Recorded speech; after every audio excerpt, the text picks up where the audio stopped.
Hello, friends. Welcome to. I feel so fancy. I know, right?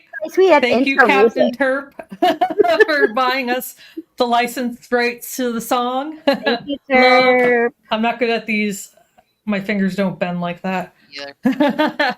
Oh, maybe I do it. You do it better. Here, Erica, you do it. We're EDS. Do the thing with your fingers.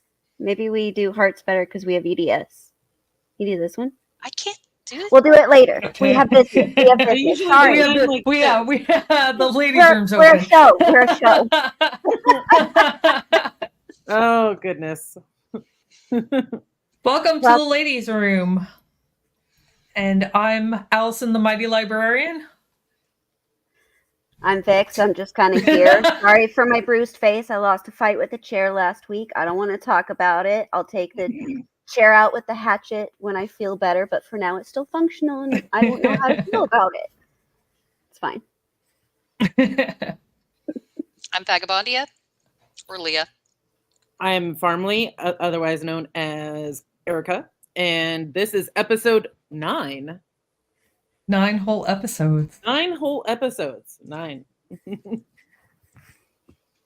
So, what are we talking about today? Project 2025 and the threat to libraries and education, because you got 2 librarians here and we are fucking pissed. We are mad. I've been mad for a while, but good to see like the news actually covering this stuff for a change instead of just like stupid things like I don't even know, but so yeah, where to begin? So I guess we'll just get right into it.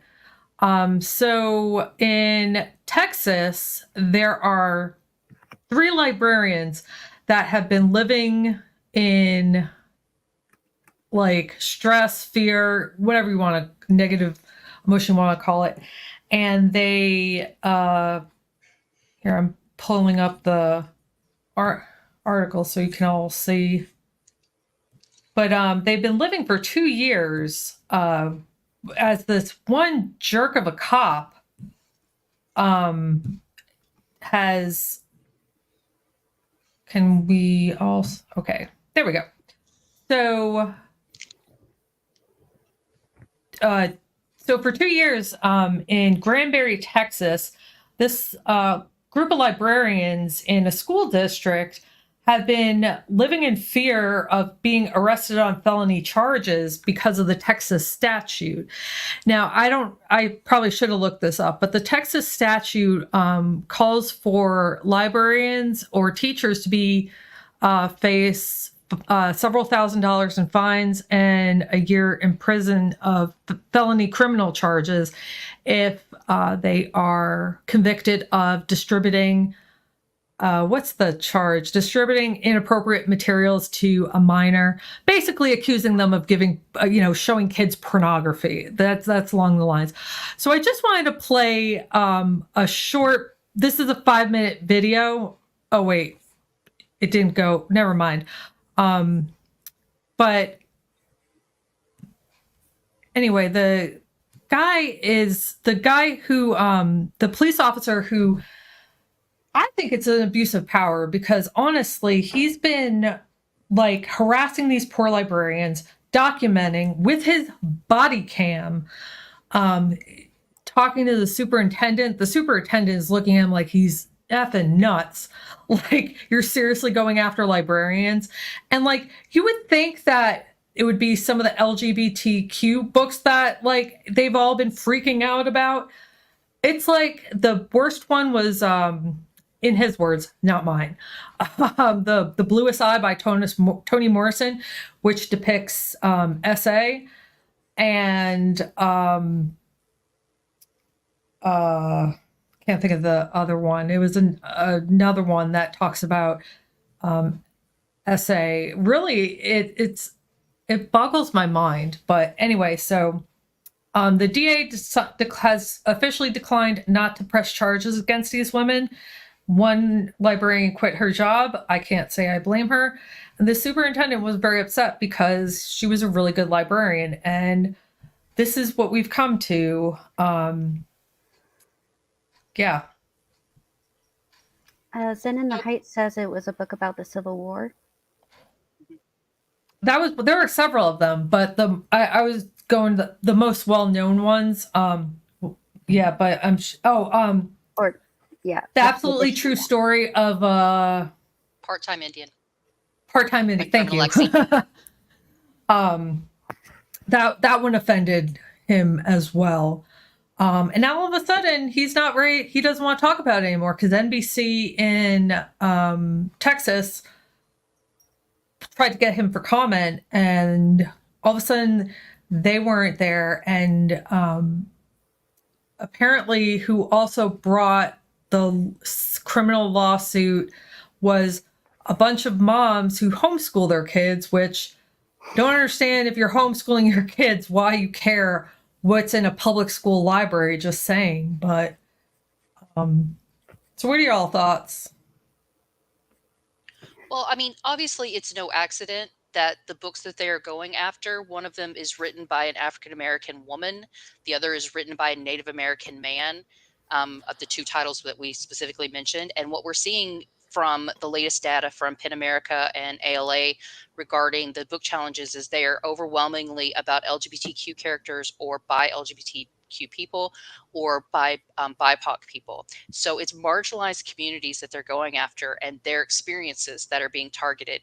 So you don't have to like and you don't have to share in their experience, but you can't pretend like it doesn't exist. And from my perspective, that's the really egregious part of it, is you're denying their experience and you're denying others the ability to experience the world through someone else's viewpoint, which is what books are all about. That's the whole point. And that's why we teach those books. It's why we encourage those books, is because it allows children who may live in a very monolithic community to experience the wider world by sharing the experiences of someone unlike them. What's that? It gives you some place to go where you can't leave where you are. That's very much what books were for me.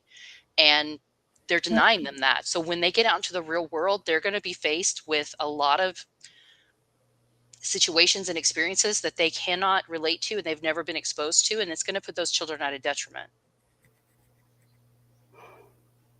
Definitely. I don't think it solves the problem either. You know, what they think is the problem. Vix, you were going to say, yeah, what were sorry. you saying? No, I was trying to. I'm not a Librarians got librarian excited. by any means the equation. I sometimes go to public libraries just for reference guides and travel guides and stuff like that. But what I am seeing is that there is a type of library card that parents have to sign off on, that they're allowed to check out banned books in certain states now that have book bans.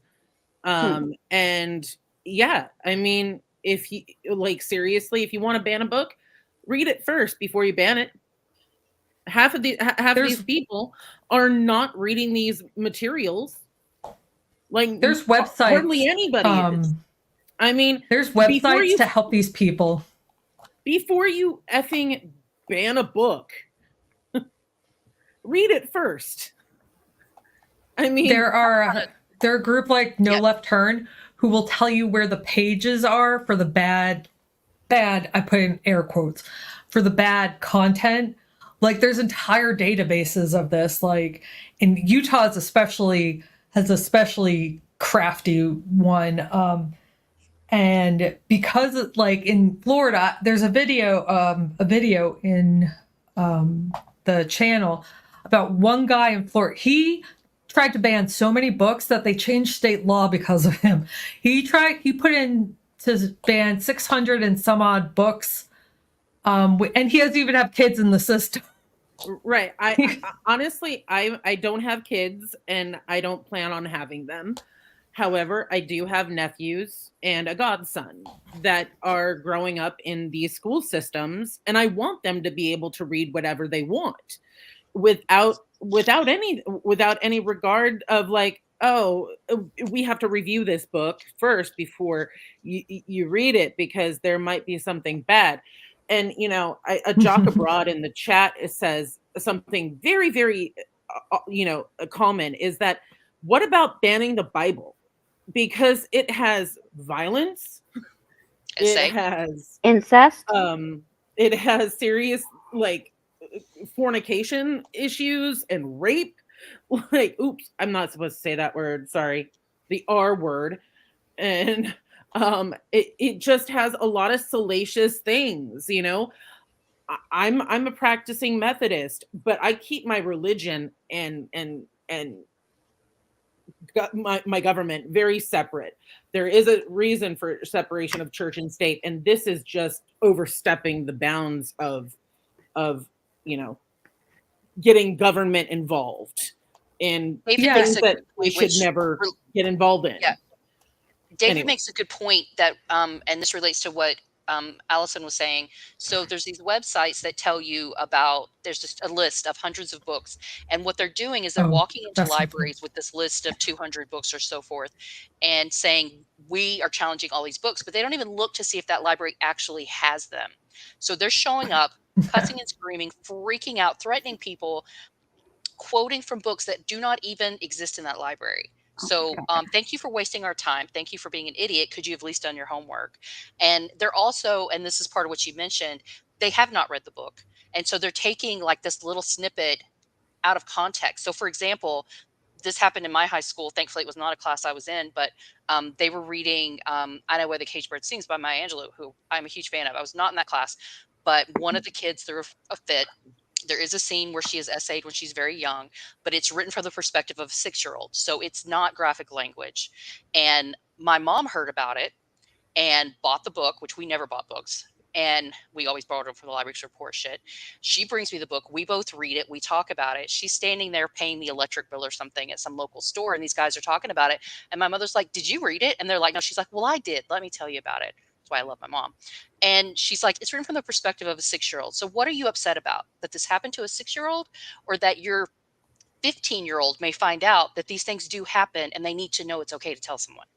And man, you've never seen 3 wrinkly ball sacks shut up so fast. I mean, seriously, okay. And this is just from perspective. I come from a family of baby boomers, and my parents didn't have really the talk with me. And how I learned about my period was, are you there, God? It's me, Margaret. Me, Margaret. And then, Right. like, how I Yeah. learned about puberty was definitely through that book. And they want to ban that. Beverly Cleary? Like, what the hell is that about?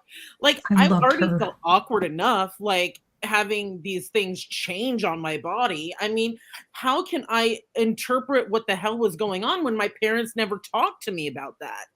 And you know, my teachers raised me basically, and I just Lordy, kind you of can't even my talk head about in the book. periods. And if I didn't have access to those books, I wouldn't have known what the hell was going on with my body. Well, and that's one of the things that they're also going after are books about anatomy and about puberty, and they're written to be age relevant. They're written for that age group, and they're written for Right. the amount of information they need and with the language that they can understand and is acceptable. And they need that because we've had this conversation in our menstruation episode about, you get it at different times, and the little class you have in school, depending on your school, if you even have one, can come too late, or the information provided is completely inadequate. And you may live in a household that won't talk about it or doesn't have the knowledge to help you with it. Or it may be dangerous for you to talk about it in your household, depending on the situation. Or bad And parents who just like, you're on your own at like age 8, you know, like, Or parents that are working, 3 jobs and, yeah, that too. Yeah. Just didn't get around to it. And my daughter was 9, like, you know. right? I think Yeah, I I I learned had so a much from that book about puberty and the way that I felt about my body at the time. And then they made a beautiful movie about that, about the book. And it was absolutely endearing. It was appropriate. And literally, like, Rachel McAdams played a wonderful part of the mom. And whoever was cast as the teenager was incredibly great. Like, and she was of age of that time. She was like a prepubescent 12, 13-year-old actress. And she nailed it. Like, and I saw it with my mother-in-law. I thought it was a really cute movie to see. So Me too. I was kind of transposed back to that time where I was just like, I remember waiting for the moment, and that the moment happened at 13, and I was just like, whew, thank God. Like, I'm actually a normal human being. Vix, what were you going to say? I wanted to just reiterate or emphasize why these stories are important. Like, you might be thinking, why have a book that talks about sexual assault? Maybe shouldn't they read that when they're older? These are experiences written by people that, while the abuse was happening, maybe were told that they wouldn't be believed if they told anyone, or they were threatened that if they told anyone that their family would be harmed, people they loved would be harmed, or maybe they had little brothers or sisters that they were worried about might start suffering if they weren't taking the brunt of it. There are a million reasons abuse is insidious, and these books, when these kids read them, they understand that this character told somebody and there was hope. Someone reached in and made the pain stop, and it gives them language and maybe a little bit of bravery to say, maybe I can make this, maybe I can change my story too. Maybe if I say something, this person's threats aren't going to happen. Maybe I can put some trust into a good adult that's going to help me. That's It's that's so something that's so important. important about Kids books. That's need something that's so that. important about books, that you see that other people go through things and And that they they come made out it. of it. Exactly. Yeah. Or you see Well, I that think they it's struggled, or that they asked for help, or that they didn't do the right thing the first time, but that's okay because it worked out. Like, you Yeah. get to live these multiple experiences without having to actually go through it yourself. And if you are going through something, you're recognizing, oh wait, I do know what this is and I know it's wrong. Yeah. Yeah, that's what I was going to say. I think that also, this is a bit conspiratorial thinking, but I truly, and I've said this before, I truly believe that the far right who wants all these books banned, I truly believe that they're trying to stupefy the nation so that they're patient. They will wait a dozen more decades to strike again. Like, just because Kamala's going to win, that doesn't mean they're done. They will wait for weakness again and strike again. And my fear is that now we're dumber. Like, right now, there's too many educated people. A lot of us recognized that this was a fascist movement. We could see and we could raise holy hell. But 20 years from now, maybe that's not the case. Maybe people don't recognize it. I mean, why else do they want to ban Diary of Anne Frank and books about slavery and books about the Holocaust? And it's not about the kids. And then, like, the second, or co-equal with number one, is I truly believe almost that these people are enabling the actual predators, because by scapegoating teachers and librarians, you're telling parents and other people, the general public, they're the ones who are going to sexually abuse your kid. They're the ones who are going to be doing this vile, awful thing, when kids are much more likely to be abused by a family member or a coach or a pastor or a priest or someone that has much more, I hate to use access, which is kind of vile to say, but like, to the child, then No, you're 100% true. And It's like, I 100% feel like true. it's almost like they're enabling, because like what Vix, you all have like said in some way that like these books help kids recognize that there's hope, but it also helps them understand what's happening to them. Yeah. And like, by taking these books about anatomy and about normal relationships and what normal parent or grandparent or uncle, like explaining those things, like they don't know what's happening is you don't wrong. know, you don't realize what's outside the window if someone's painted over it, and that's all you've ever known is the painting of the flower and the painting of the sky outside. If that's all you've ever known, how would you know that there's an actual sky and actual trees and flowers out there? And like, It's how do the you same how do thing you as- how do you know that, like, oh, sorry, go ahead. So Yogi Pretzel brings up a good point in one of their comments. It says, what worries me is that MAGA fascist movement wants to stunt kids learning in order to keep them dumb so they keep voting Republican. Yes, that's exactly their point. I think in that is 100% their MO. Like, to just stupefy America and get them so dumb that they don't. It's like idiocracy, like full stop. Yeah, and Project 2025, within it, there's actually, they talk about taking out the procedures for abortion, like DNCs. They want to take it out of training manuals and out of curriculums so that doctors and OB-GYNs don't know how to do them. So if an egg implants in your fallopian tube, hun, you're dead. Sorry. That's their plan for you. That's their maternity care for you. How is this? How do tell your friends, tell your Republican friends, your Republican girlfriends, this is what their plan is for you. Okay? Project 2025. Mike Pence fucking worked for the Heritage Foundation 2021 through 2022. A bunch of Trump's lackeys from his first administration fucking wrote it. They're planning to implement it with the next conservative president that gets in. Doesn't matter if it's Trump, doesn't matter if it's J.D. Vance, doesn't matter if it's fucking Lowen Boebert, God help us. Any of them are going to be handed this fascism plan and said, here, we're gonna help you make everybody that's not white, rich, male, straight, and cisgendered your slave. Enjoy. That's their plan. And it's every aspect of life, like the medical care. But as you were talking about, Erica, it's about the education. I mean, they want to take away Title I, which is what provides funding to low-income schools.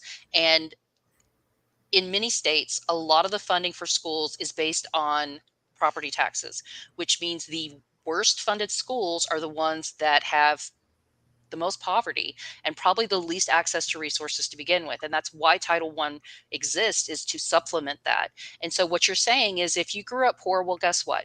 You get to be a little slave worker for the rest of your life. And that's all you can ever be. You're going to get a substandard education to everyone else because you didn't have the luxury of growing up in a richer servitude in a way, like truly. And then another thing is that, I see more and more headlines saying that, people who essayed kids were pastors, police officers, firemen, clergy of the church. Yeah, the stats don't support being teachers and librarians. You don't see you see teachers, but not to a great extent, though. Not to a great extent, but you see, you don't see librarians on this. And then another thing is that they're not drag queens. They want to ban drag queen reading hour for kids. I'd trust my kid with like my hypothetical child with a drag queen over someone from like the Catholic Church. Just saying. Cynthia makes the point that with immigrants deported, Republicans will rely on the poor to do the crap jobs, recreating that huge division between the wealth division, the wealth divide. I mean, we talked about a couple of weeks ago about the AVSBAG requirement that would be only for public schools, so the poor, and then the private schools, they wouldn't have to take the military test. So they just told you what they're going to do. Your children are fodder, either for war or in unsafe industries where they're not going to regulate that either. No, why do you think they want to cut all the regulations? Because big government and everything. You know what big government saves you from? It saves you from getting trichinosis when you have a pork chop. Or it saves you You're from right, yeah. getting salmonella when you want to, put lettuce or tomato on your cheeseburger, It gives you safe drinking water, safe roads, fucking paramedics, and lots of fucking services here, guys. We've come a long way from the Typhoid Mary days of yore. I don't know if anyone remembers how fun it was to die of shitting yourself to death. But I have really a- quite like having clean water on demand and trusting that the food in my grocery store won't kill me. I have like a it. mantra of sorts that, like, if you want to live like they did in the 1800s, you're going to die like they did in the 1800s. And it's gonna be gnarly. So the Clean Air and Water Act was initiated back in 1970 underneath Nixon. Nixon, a Republican. Holy effing crap, guys. Like, I just wanted to point out real quick, like, I put the link in the comment section, but like Project 2025 now has this new, the truth about Project 2025, because the Heritage Foundation would never lie about what's in it. So, like, I love how they have, like, all these, like lame ass, like, false, like, does not advocate for banning books.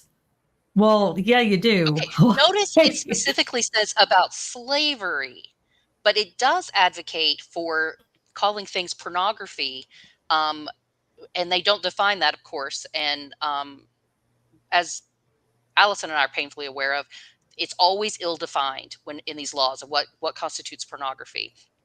And in the United States, pornography of the type they're talking about by the legal definition is not legal for a library to purchase and distribute anyway.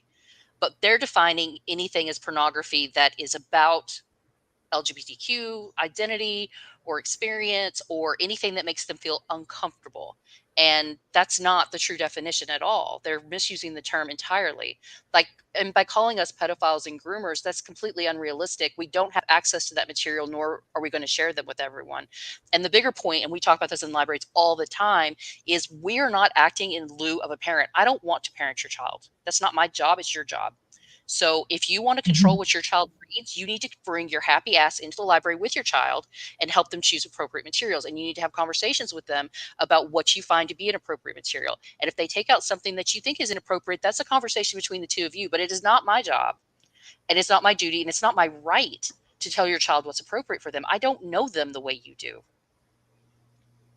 Wait a minute, Brandon is. Yeah. I'm sorry. Brandon is saying that they fired him. Are you talking about Dr. Kevin Roberts, the guy that's been going No, around that's talking about Paul it? Dans, I think to make it. I The guy they don't think he fired? was actually fired. Paul Dans is one of the main, like, writer. Not, he didn't write it. He, like, I guess you could say compiled it, because a lot of it's written by different people on different topics. So, but they relocated Paul Dans somewhere else. I don't know where, but I think it's just to show a little separation between Trump and the Heritage Foundation.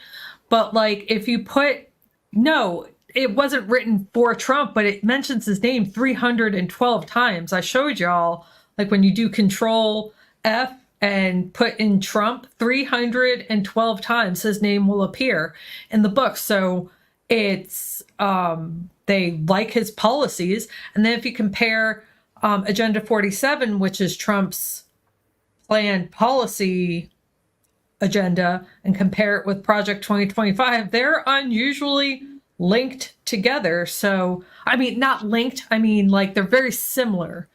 So like, yeah, they're technical. Yeah, technically they're not talking about banning books, but they're talking about removing content like, and a lot of what they want to charge librarians with and teachers with is very subjective. What you consider obscene and what I consider obscene can be two totally different. And the law is written that way on purpose. So you can fire or imprison somebody based on what you feel is obscene. So talking about like to a girl and a boy, even let's just go very traditional standard relationship, a boy and a girl kissing, that could be obscene to somebody.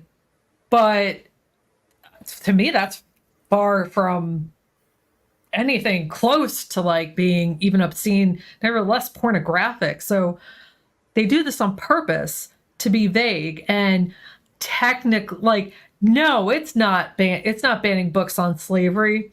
No, but you don't want to talk about the struggle of African Americans post slavery, and you want to, if somebody feels bad about it, you want to make sure that anybody who's white doesn't feel guilty or bad or like, what is wrong with you? Like, who are you? Like, I was going to say, who are you fooling? But they're fooling half the country.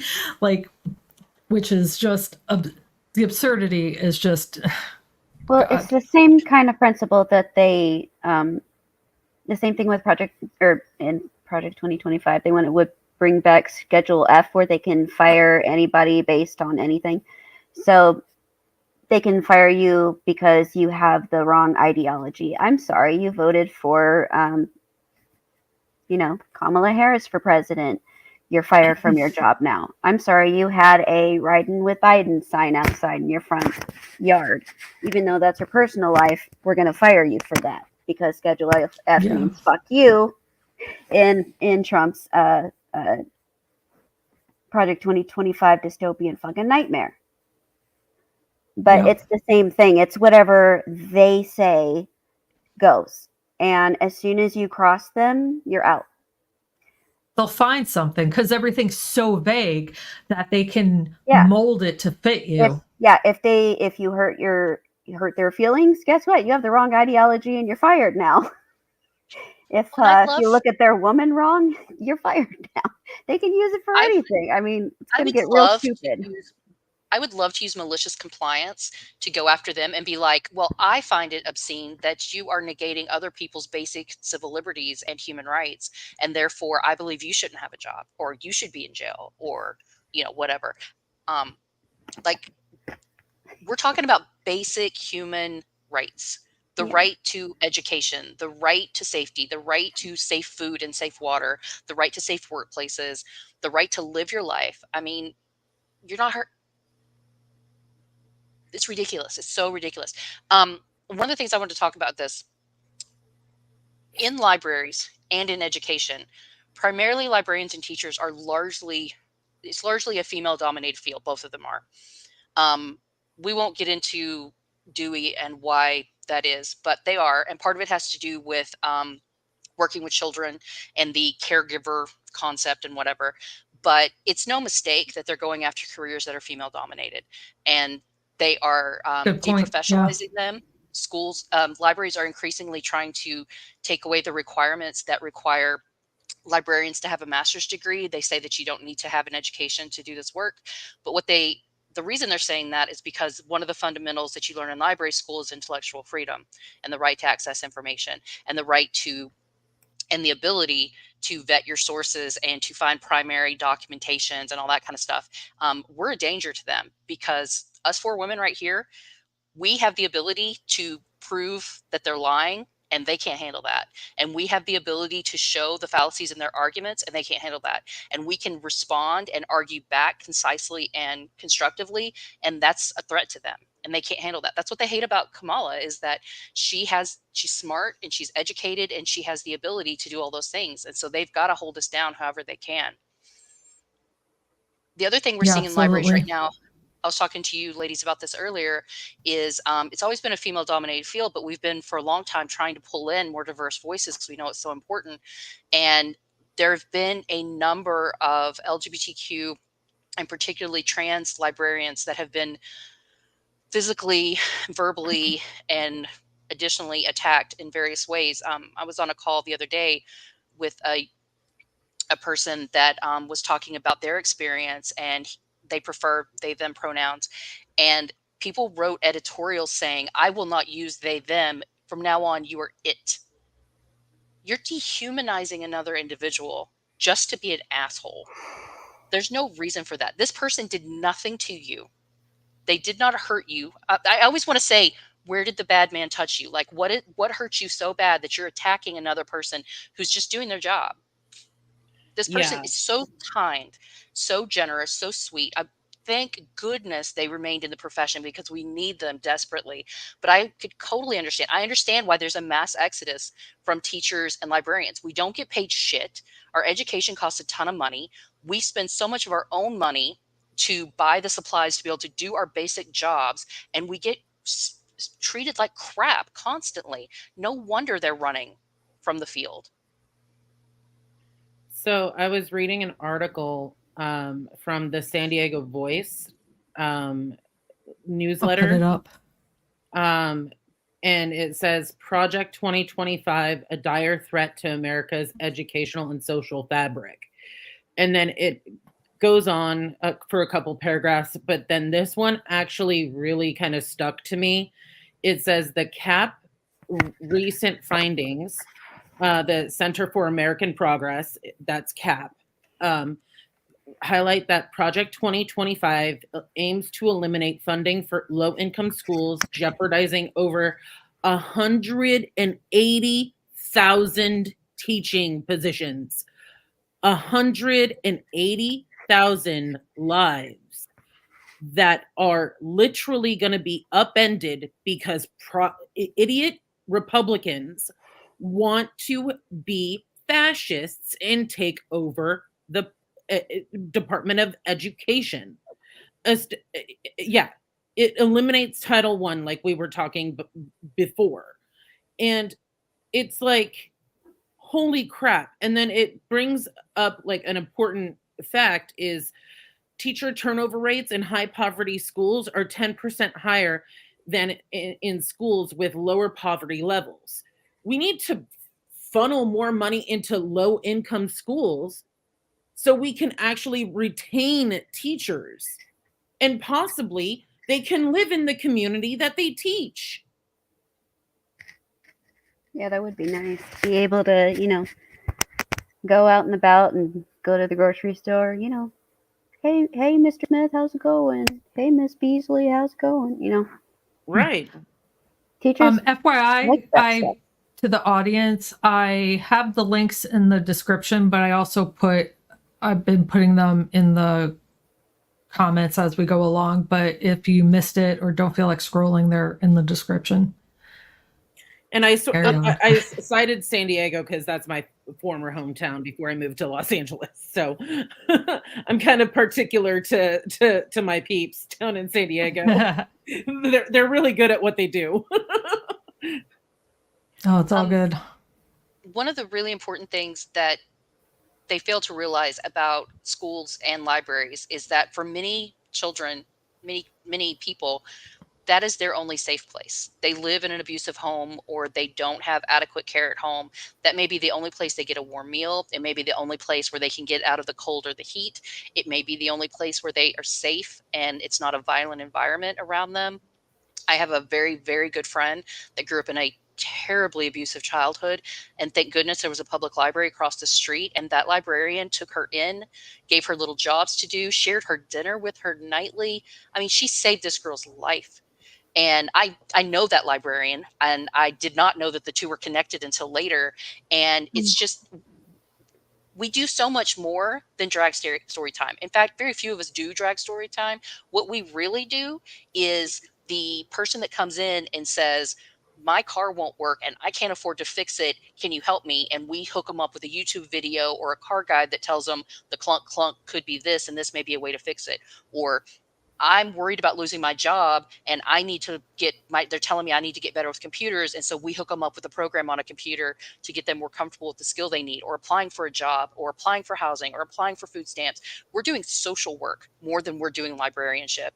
And it's essential. And the communities that are most strongly impacted by the loss of a public library and a strong school are the very communities that are most at risk in the first place, the ones with the least amount of resources. And I mean, we're doing stuff like some of my libraries have community gardens and they do seed sharing and stuff like that, because we have areas that there's no fresh food. There's a Dollar General, but there's no grocery store. It's a good 30 minutes to the closest grocery store, and transportation isn't always an option. All of these places are providing these essential skills. So I think, Erica, I think you nailed it on the head, that they're trying to dumb people down, and they're using fear very much to control that, without realizing all the different services that are being provided by schools, by libraries, and all these other places. And then in addition, one thing that, especially in my community, we have temperatures that can soar up to 120 to 125 during the summer. And the vital importance of cooling centers are focused in libraries. Mhm. And if Universal libraries polling are places taken too. away, some senior citizens won't have their cooling centers anymore. And this is that's the dire part about this, is that like you said, like social services, and it really sucks. You guys aren't paid to be social workers, and as you should. If you need to be a social worker, then get paid to be a social worker and Or at a least give some librarian, resources to hire one. or Yeah. even upgrade the role that you have to resource tech, or resource manager, or something like that, so you can get paid for the work you do, because it's vitally important. And then also, a lot of people use the library because there is a severe shortage of broadband in America, and people go to the libraries in rural communities to use the internet. Oh my God, Basic Erica, I'm so glad you services. mentioned that. I'm so glad you mentioned that, because during COVID, when we had the COVID closures, we had so many schools that did not have the tech to send home with the kids. And a lot of our areas are farmland, and there's not even cell service, much less internet service. And so these kids spent months with no access to education and no access to any of the tools they needed. And we had people that were parking we left our Wi-Fi on at all of our libraries, even though we weren't allowed to be open. We left our Wi-Fi on, and our parking lots would be full of cars with people sitting there with their devices, using them to do their work or do schoolwork or whatever they needed to do. Many of them looking for the closest food shelter, or what is the word? Anyway, Food looking for those pantry? different resources. Yeah, the food pantry, that's the word. Looking for food pantries and things like that, these vital services that we would normally connect them with, but because they didn't have internet at home, they couldn't search for it. They don't have cell service in some of these places. And then we weren't open to provide that service. So, I mean, we probably got more visitors into our parking lots during that time than we've ever gotten, because so many people were just cut off from the world during the pandemic. It Yeah. exposed a huge problem. And, And it's gonna last. There are yeah, places where and we just can't And run if fiber. sorry. A lot of people that are in low income areas don't have access to a tablet, let alone a cell phone, or or let alone a computer at home. So libraries are vitally important for internet. And I can go to my local library, check out a CD-ROM drive, because I don't have one, anytime that I need to read a CD. Like that, it's something as simple as that. And I just don't get it. Why take away something so vitally important? It they're is trying, so bad. it's all Cruelty's the part of point. it. It's the cruelty, and they're gatekeeping information. They're gatekeeping knowledge. They want to gatekeep that because that's what lends upward mobility to people. And they're afraid that if people move Education. upward, it might take their money away from them, and they're greedy fuckers. And they have That's no what idea this what is they're about. It's doing. about greed. Like, Yeah. they think that by doing all of this, like they're saving the country, but like it is going to put us in the deepest depression. Like, Yeah, and- all right, so you have 180,000 teaching jobs they want to get rid of, plus the 40,000 federal jobs that they want to get rid of. That's So 200,000 that starts unemployed people. And like it spirals and spirals and spirals. Yeah, it So ripples like out. because And we're not educating, we don't have the people that to make the stuff the stuff that makes America great. It just spirals downward, and they're gonna live in the it's like they literally want a monarchy, how serfdom was. Like it's unreal. Sorry, go ahead. It's like a caste system, I think. Like they want to Yeah. do away with like the middle class and poor people. So they just say, you heard know. them saying, talking about black jobs, right? They want Black to job. Yeah. deport, our friends and our neighbors, anybody that they deem, not really American or doesn't belong here or whatever. If you're not glow in the dark pale like this, you should be nervous about Project 2025 because they're going to look at you and say you're not American enough. And Really once quick. that happens, Sorry. that's what they said. They said, well, our Project 2025, well, those are black jobs, the jobs that immigrants take, or the jobs that, the people they plan on carding people. This is their sick mindset. It's gross and disgusting, and I fucking hate it. Really quick, I wanted to put in a non-grift. I put the link in the comments, but here's the Stop Project 2025 toolkit link tree. You can share it with like people who want to know more about it or who say it doesn't exist. I put everything in that you need to. This will go directly to the Heritage Foundation's website where it is. This is a 50-page summary of 900 pages, and most of it is like big like quotes and charts. So it's not even like hard reading that you got to do, but it does a really awesome job of summarizing it. And then this is a video I made, I don't know, like 6 months ago about the Heritage Foundation and just how dark and twisted they are. And then what you can do, how to get involved, where information is, write postcards, become a poll worker, and two quick things before I stop grifting, even though I'm not really grifting. The Republicans are especially in Texas, are tricking people. I want to create a list somehow of all these like actual grifts of like how they're tricking people into filling out wrong forms to register to vote. So in Texas, it says register to vote, and it's a link, and you click the link and you fill it out, and it says submit, and you click submit, and you think it's done, but it's not. You're supposed to print out that form and mail it in. So be careful if you haven't registered to vote. Make sure that you're following every single step. Like, I would even call your election office to ask them to make sure that you you have done everything correctly. I wouldn't even mail in the form. I would go hand deliver it. That's how I hand delivered. Especially if you're. I did that in Georgia when I lived in Georgia. I brought it to the office. I wasn't going to chance it. I was like, no. Yeah, Georgia has done some. I haven't verified this, but I heard Georgia did some shifty shit on their website, but I haven't verified that either. So, and if you could all, one last grifty type thing, could you all like, subscribe, share this so we can grow the channel, get this information out to other people, because it's really important that people at least hear it so they, hear the phrase Project 2025 so they can Google it.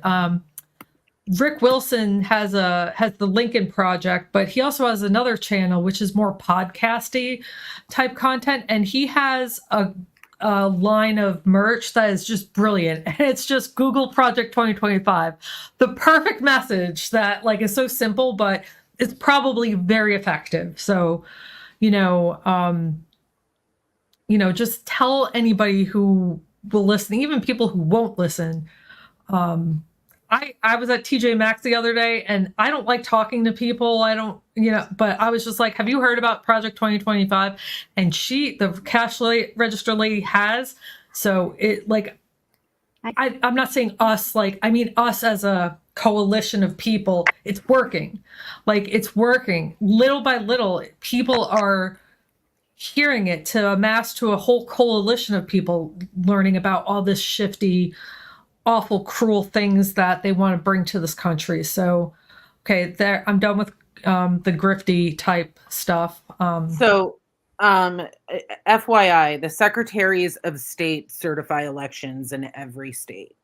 And I just did a little bit of research about all the battleground states. All but 2 states, and that's Pennsylvania and Georgia, are Democrat. Keep that in mind. Pennsylvania and Georgia are the only states that have Republican secretaries of state. Is Georgia still the But same in fairness, guy Brad from- Raffensperger is ours, so he he still might is? be. He was, yeah, he got reelected. He did the right thing. But last I don't- time. he's He not upheld on the our side. Constitution. He upheld What's the that? Constitution last time, though. Yeah, I think he I will don't know. uphold the Constitution, but in Georgia, the state legislature passed a law where it's really complicated, so I shouldn't really even be talking about it, but there's an election committee that the state legislature can convene to help overturn it. But the governor and the secretary of state also have to get involved, and they didn't do it last time under immense pressure. I don't think they're going to do it this time, but they're not on our side. They're definitely not on our side. And in Pennsylvania, Josh Shapiro appointed that secretary of state. Okay. So, FYI, that's Thank you, the Cynthia. research that I do. Thank you, Cynthia. And thank you, everybody, for being here. It's always such a good conversation with all of y'all. Appreciate it. I'm glad you guys mentioned the states, because a really important thing that we keep hammering at, but it's so important that we mention it, is that up and down the ballot, you've got to vote, because a lot of the Project 2025 stuff is about consolidating power in the executive branch, but it's also about making things not federal, but state level. And state level rules and laws filter up and become federal crap. Bad ideas rise to the top. So everything, dog catcher to the president, man, you got to vote. It matters. And school boards, please, for the love of Pete, whether you have kids or not, vote for school board. Run for office if you're at all passionate about these subjects. Trust me, you are absolutely qualified for many of these positions. Volunteer to be on the board for your local public library. I assure you, they absolutely need trustees. They need volunteers. They need Fritz groups. They need all the support they can get. Or just stand up for them when they're under attack and say, no, that's not cool. Our library is important and we love it. It's so important. Yeah. One Standing vital up for people is thing. One very important thing. Get online, go to your state's voter registration and check your registration now. There are deadlines that states have in order to fix your voter registration. So do it now. And it's usually 90 days before the election. And we're at that point, guys. Please check your for voter absentee registration. ballots too. There's deadlines of when you can ask for one, when it can be submitted, all that kind of stuff.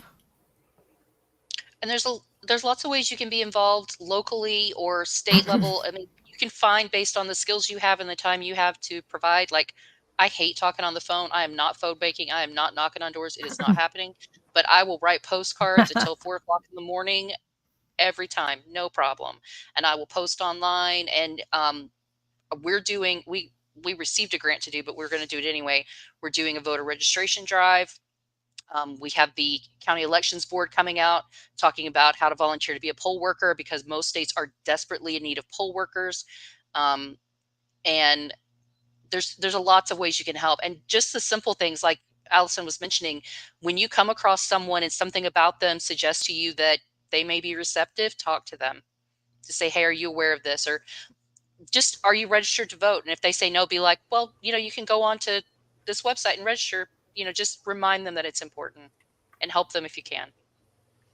I've worn this shirt out in public, the convict 45. Now it's convict 45. And because I live in a purple district, and quite simply, I've been like flipped off. I've been saying, hell, as people say, hell yeah, he needs to be in jail. Or like I get a mixed bag of certain reactions. So if I wear this shirt out in public, I'm going to talk That's about fun. Right? It makes for an interesting day. At least it won't be boring going out. I should do that. My district's kind of purple, I think. I don't know. Ours Someone is mentioned earlier. fairly blue. Yeah, I'm in a very red area. I don't want to talk about it. Cookies mentioned earlier that one of the things that they're trying to do is, libraries and public schools have long been community centers, and they're trying to turn the church back into a community center.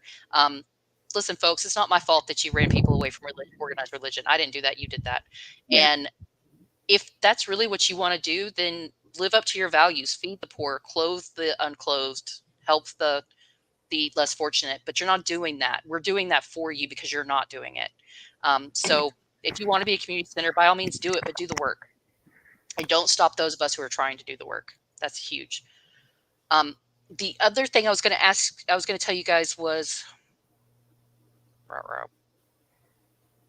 I'm getting old. Brain checked out. I don't know what it was.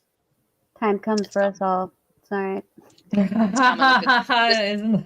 This is gray. This is not blonde. This is all gray, baby doll. It looks great. Uh-huh. It's Yeah, during nice. COVID, I gave up on dyeing it, and it was like, whoa, did not know that was happening under there. And it was. Same. My hairdresser calls them wisdom sprinkles. Oh, that's Well, cute. girl, I am a wizard. Damn. Do you guys want to go to the Ask a Lady section? Yes. Ask the ladies questions. Oh, it's a lady. We have a great question from Kim L. She says, what's the first topic you are passionate about enough to engage? She says, I got in trouble in second grade for circulating a petition. I wanted the state to save a wetland. What's your issue? You guys I was trying to think of what my first thing was. I remember I know mine. Being real concerned about the rainforest. I know mine instantly. Mm-hmm. So basically, I graduated high school in 2000, and a lot of the people that I knew went to war, 9/11, multiple tours, and when they got back, they had PTSD. And then I found out that Bush lied about weapons of mass destruction. And that's what really, truly woke me up to the evil of the Republican Party that I used to be a part of. And I re-registered, and, and that's basically the first thing that kind of just stuck in my mind as a teenager. I guess mine is always. Oh, go ahead. I was just saying, mine is kind of obvious. The first thing I really felt, passionate about and called to do, I joined the Army, and I've always loved my country, and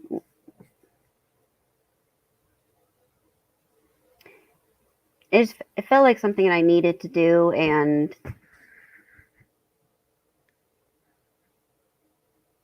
I'll always remember that time in my life with a lot of fondness, and I miss the camaraderie and the brotherhood that you feel like with the people that you serve with, and you can still find it in bits and pieces when you run into veterans here and there, but there's something about being in the service and doing the work, and it's very fulfilling. But that's the first thing. Thank you for your service. It was my honor. I serve the people I love, you know. It's a good experience for me. I was one of the lucky ones, I guess. Well, I mean, it broke my body, don't get me wrong, and I have some emotional things that happen, but whatever. That's every soldier. Mine have been animals and intellectual freedom since I was very young. I grew up during the Chipper Gore warning labels on music, and yeah, it's bothered me forever. And it was inevitable I'd become a librarian or work with animals because I like animals better than humans. Sorry, guys, you guys are the exception. Feel you know, right? But That's but funny. intellectual That's high freedom and praise. animals have always been my thing, right? Yeah. I like you better than a dog. That's huge. Derek will tell you driving You down the road make on me the cry. I'm not crying, you're crying. We're all crying. I guess What are yours, mine has Maggie? always been mine's always been like education of some sort. I didn't know I wanted to be a librarian. I fell into it accidentally. So, but like literacy and education have always, because like I had different parents, I quite possibly could have been labeled, you know, as a special ed needs kid because I was dyslexic and I have ADHD. I never really had the hyperactivity thing. It was more just like attention school was always such a struggle for me. So my parents like instilled in me. Actually, my whole family was like, education was so important in my family. Like it wasn't like if you were going to college, but where and which one you were going to go to. What could you get into? So like I got, even before like I became a librarian, I always got really pissed off at anybody who would be like, you know, discourage people from going to college. And like, I always thought it was a hidden agenda because like, all right, you're going to tell people not to go to college, yet you wouldn't tell your kids not to go to college. You like, and college isn't for everybody. I'm not saying, I should say higher education. It could be a trade. It could be, you know, some vocational skill, the military, but you do need some sort of education of some sort, not necessarily a traditional 4-year college degree, but education is so important. And if somebody can get in and like has the desire to go to college, like they should, because it's not just stuff that you learn. You meet other people from all walks of life. Like I'm from the New York City area, and so I know diversity, but I had never been in a rural community before. I didn't know people who had like really lived in poverty, like real poverty before. It opened my eyes to a whole world I didn't know about. And I came from such a metropolitan area. So, like, yeah, I mean, even now I'm getting on a soapbox because I'm that passionate about it. But anyway, that's always been my thing is education. That's beautiful. Yeah.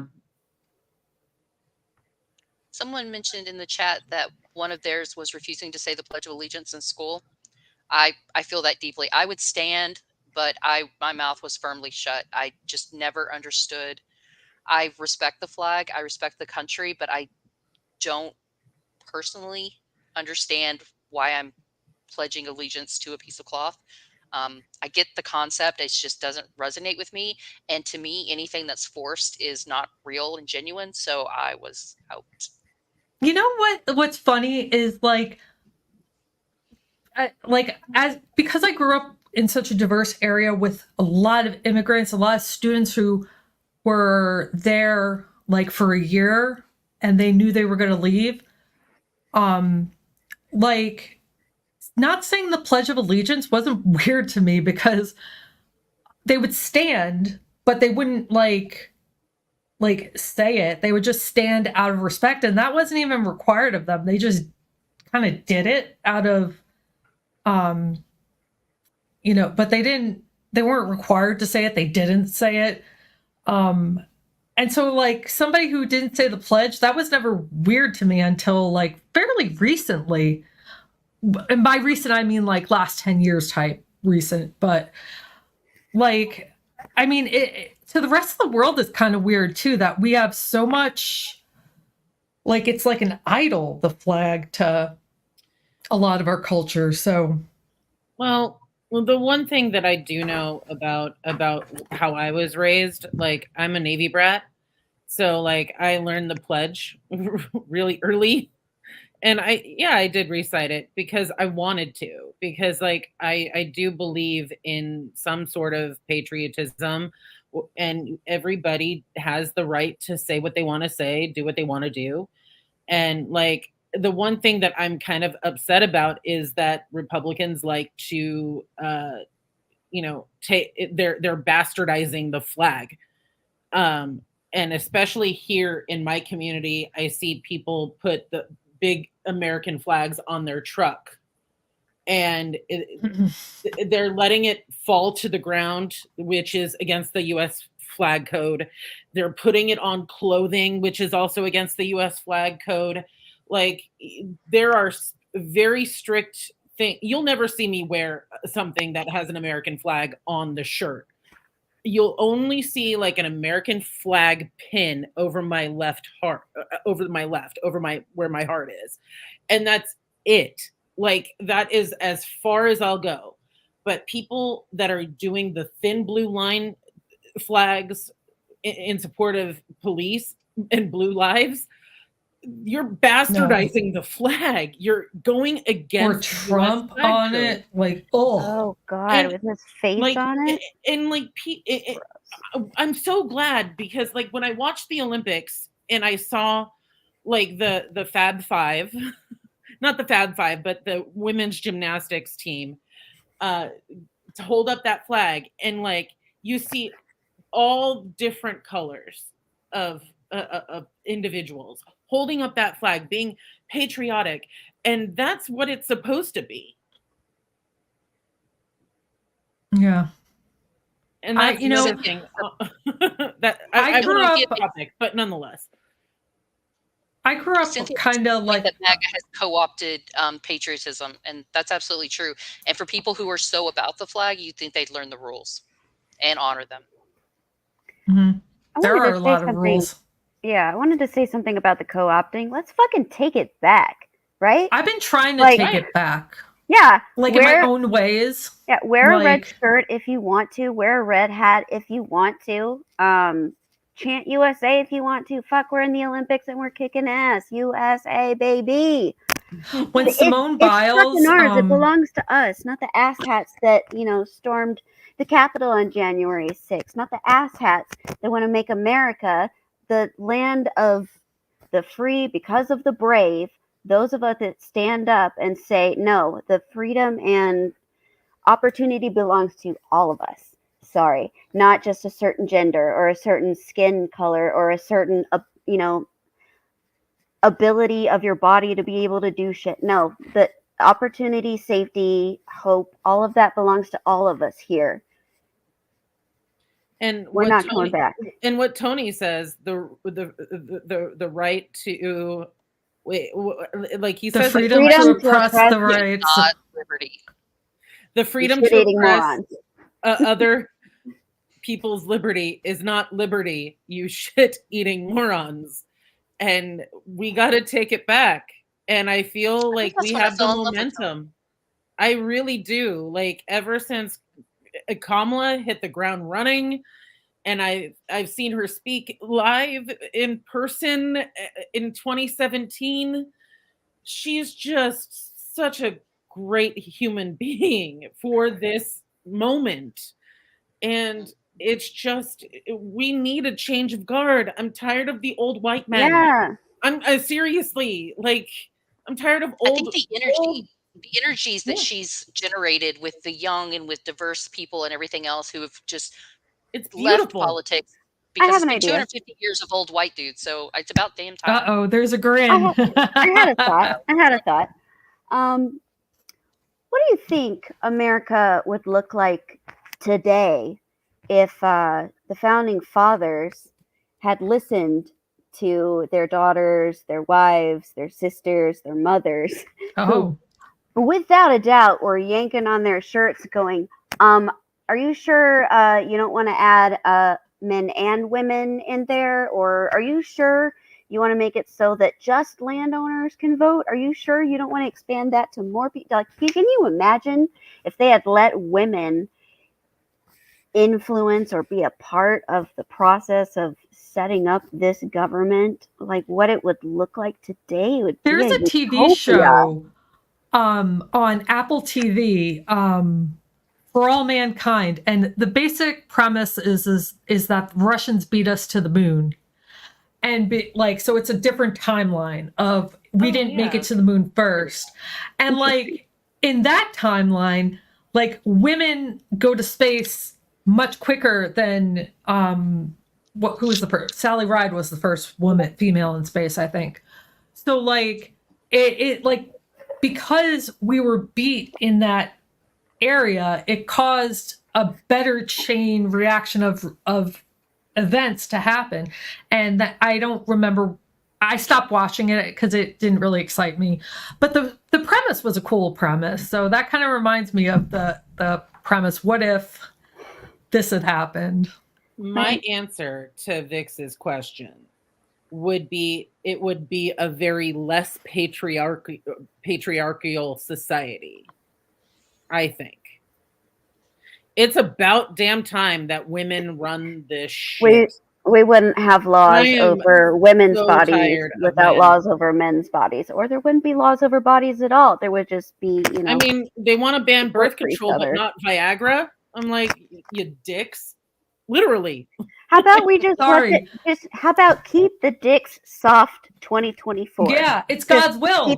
Keep it flaccid. It's God's will. Keep it floppy. That's how we want it, guys. We don't want that it's God's will. For a while now. Sorry, if everything about my body is God's will, you're not going to get to have your boner pills, dudes. Yeah, sorry. Sorry. Too bad, so sad. I read a study that the U.S. military spends, it was like $11 billion a year on Viagra, and I'm like, that has nothing to do with national security. Well, see this here, seems like a bad idea. No, it's probably like TRICARE and like retirees. Pick up at attention. Well, they're not flag bearers. They're not flagpoles. That's what I'm saying. It's not going to help you shoot a gun. It's not going to help you drive a drone. Come on. Viagra is also used for a couple of heart conditions as well. That's how they discovered it, was because it was invented for something else, and then they found that it would give you a boner. But come on. Our soldiers out there navigating with it, like instead of doing the thing where you like try to figure out where the wind is, like are they going? Which way is it going, guys? Oh dang! West. Tell me all points true north. Mm-hmm. Wow. I'm awful. I'm sorry. You encourage us. We love Welcome to the ladies' room. I took a chair to the face last week. It knocked something loose. I didn't, and I'm just as weird. Okay. What's your excuse from before then, though? Yeah. Oh. Okay. See, when I was 7, I fractured my skull. Oh, okay. I was probably dropped on my head as a kid. I've had 6 concussions in my life because my head was bigger than my body. I was a baby. So this is the 2nd time I've had stitches in my head. Second, I don't know. I've had a lot of injuries too. It's all right. Poor Derek. A couple of winters ago, I'm so clumsy. I swear some evil entity controls my limbs because I'm the clumsiest human on the planet. But I was out pushing snow off the car, and all of a sudden I hear him yell. Well, he hears a sound, and then I hear him yell, "Was that your head?" And yes, it was my head. But luckily, there was a lovely snowbank to absorb me and my head. And I've hit my head so many times that, you know how like you get the micro fractures and it just makes it stronger. Like the kickboxing dudes do that to their shins. Like the thing is like titanium. Like you can't break it. We should get like an MRI or X-ray of your skull just to see what happened. Oh, steal. Ooh. Can't get Ooh, through. that's a Oh, good we have pic- another That's a question good, before good we question, go. Kim. I think we should end the on this, question- maybe. Yeah? Yep. Good call. Question: Who's Kamala's? I can't read. Who's Kamala gonna pick for her VP? Your favorite pick and your best strategic pick, please. I got some ideas. Go for it. Go for it. us out. I think her best strategic pick is a toss-up between Josh Shapiro and Andy Bashir. I hope she picks Josh Shapiro, but I think she might go with Andy Bashir or somebody like him. I think Ratchet's mom made a really good point a couple weeks ago, is it helps the white, more rural to suburb part of the country. He's a Democratic governor in a very, very red state. There are those former Republicans who like to run their mouths a lot. I don't. His father was once governor too of Kentucky. I don't think it's just he's governor just because he's a legacy. Like, people in Kentucky love him. He won re-election. If you've ever heard Kentuckians talk about him, they love him. They overlook a lot of his policy issues. So I think who I want is Josh Shapiro, who I think is best strategically is probably Andy Bashir, who she's likely to pick. That's a good question. I really don't. I think it's probably Josh Shapiro, but who really knows? So the reason it's not going to be Josh is because recently he paid a settlement to help a aide, I think, who was accused of sexual harassment. And as someone who lives in Pennsylvania, please don't steal Josh. No. It wasn't him; it was an aide, but still, you know how that goes. I think Yeah. that Bashir is a good choice because he's an answer to JD Vance. The evil part of me wants Buttigieg because A, military experience, B, him and her can outwit anyone Anyone. on Oh, television. him against The JD Anyone. Vance. Unstoppable. the sound bites would be incredible. The snark coming out of the White House would be just and I love the subversive nature of it, of like, come after me because I'm gay. Do it. Like, Yeah. Come because at you me, know how bro. I'll answer it. Like, I kind of love that, but I know that from a strategic point of view, they're going to want to pick someone who's more middle of the road, more safe, and so that's why I think they'll probably go with Bashir. If you don't Nick? mind me jumping in, I'm going to go Mayor Pete for both. I think that he's good strategically, and I think he'd be an incredible pick. And ever since President Biden named him to be the Secretary of Transportation, he has been on Fox News He does so consistently. good. He has a lot of name recognition. They know his face. They've heard him talk. They've heard him talk sense, calmly.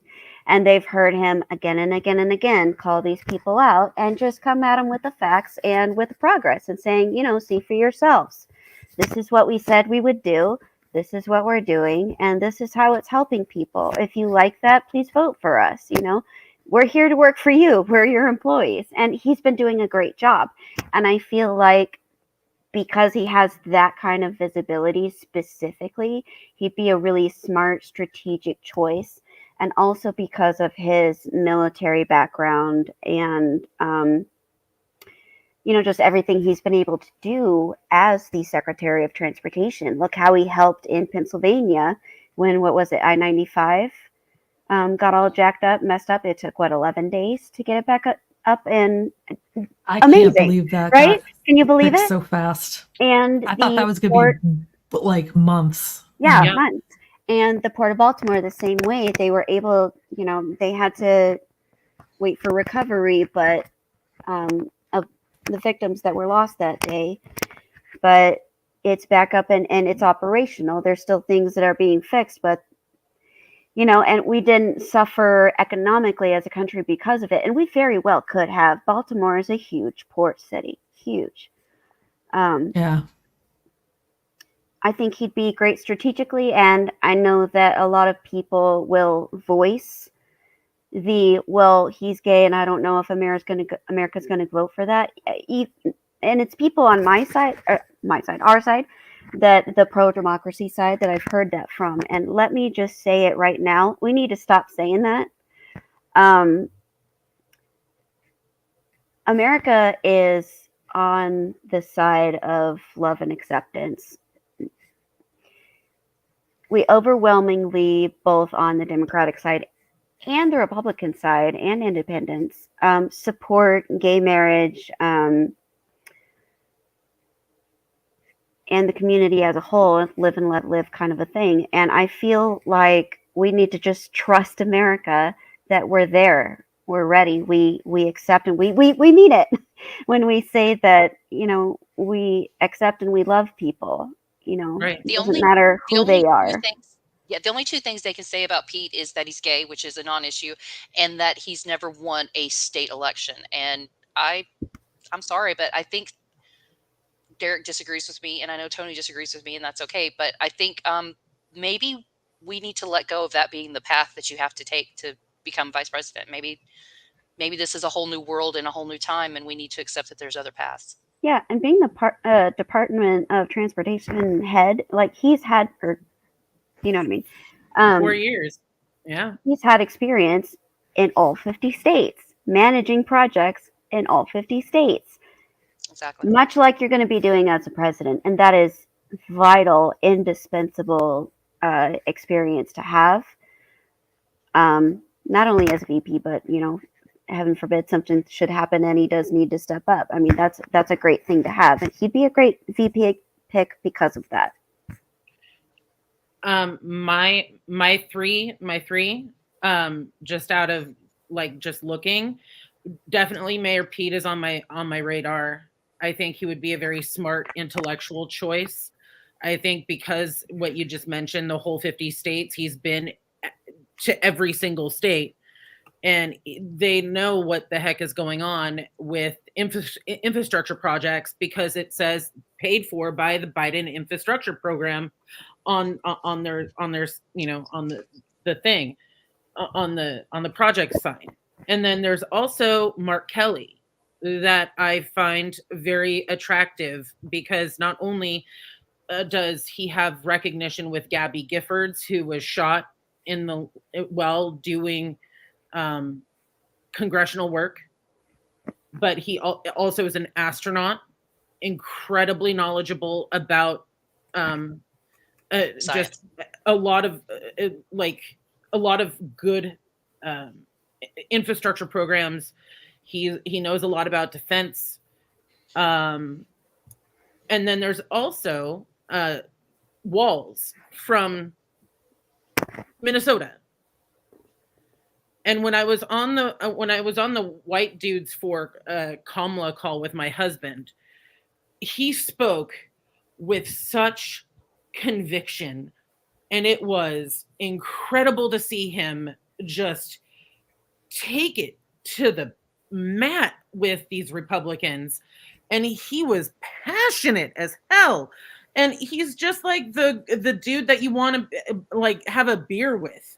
He seems so calm and but powerful, and he's won Minnesota. He's in a battleground state. He's tested with Minnesotans. And then also what Theron was bringing up is that if Walz gets chosen, there might be a chance that they can have their first ever female governor as a result of him being chosen. So, I like that. I like those three, but I think it's going to be between Bashir. I think it's going to be between Mayor Pete. And then also, I'm going to have to say Josh Shapiro. I think it's going to be between those three, to be honest. So Michelle says, what about Jill Biden? or some other woman. Jill has no political experience, so I mean, I love her, but that's not going to help. She's a But teacher first and She's a foremost. teacher. She has a She job. loves teaching. She Yeah, loves she teaching still too much. teaches. Hell no. Well, it's And like the the same thing. goes It's like with the thing with Michelle Michelle Obama. Michelle's not interested. Yeah. No, Are there any? I mean, could we get away with 2 women, or do you think it's too soon? no, it wouldn't fly. Mhm.